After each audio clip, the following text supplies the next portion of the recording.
دوبارہ سے کوئٹہ کی عوام کے اوپر جرمانے عائد کیے جا رہے ہیں، تو اس کے خلاف یہ احتجاجی دھرنا دیا جا رہا ہے۔ مزید ہمارے ساتھ پشتونخوا ملی عوامی پارٹی کے صوبائی ڈپٹی سیکرٹری صاحب موجود ہیں، ان سے جانتے ہیں کہ مظاہرہ کس حوالے سے کیا جا رہا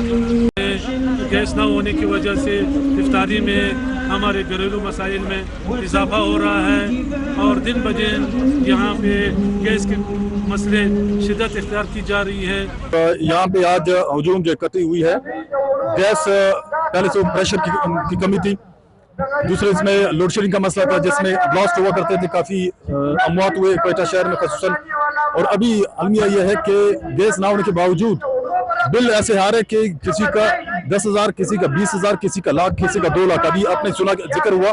کہ 1 مہینے کا بل 2 لاکھ روپے آیا ہے، اور ان میں ایک میٹر رینٹ پہلے 50 روپے ہوا کرتا تھا، ابھی 500 روپے کر دیا۔ سٹینڈرڈ I'm not sure کہ سٹینڈرڈ کیا ہے، اور adjustment, debit adjustment, credit adjustment, ہمیں ان چیزوں کا پتہ نہیں کہ ہے کیا۔ پہلے تو سمپل ہوتا تھا کہ اتنے یونٹ سے آپ کا بل چلا ہے، 50 روپے آپ کا میٹر رینٹ ہے، اور اس کے چارجز اتنے بنتے ہیں۔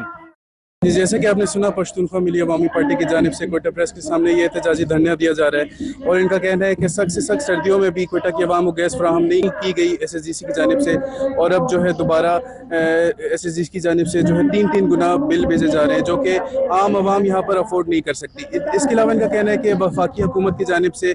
میٹر رینٹ میں بھی اضافہ کر دیا گیا ہے، جو کہ 500 روپے، چاہے آپ میٹر چلائیں یا نہ چلائیں، 500 روپے آپ کا بل فکس آنا ہے۔ اسی بنیادوں پر جو ہے انہوں نے GM SSGC سے بھی ملاقات کی، تو ان کا کہنا تھا کہ آپ وفاقی حکومت کو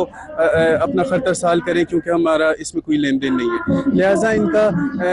وفاقی حکومت سے مطالبہ ہے کہ جلد از جلد اس مسئلے کو دیکھا جائے اور اس پر کوئی لاہ عمل تیار کیا جائے، تاکہ کوئٹہ کی عوام جو ہے اس ذہنی اذیت اور خوف سے نکل سکے۔ رپورٹر محمد بلال، کیمرہ مین یاسر کے ساتھ، واش نیوز، کوئٹہ۔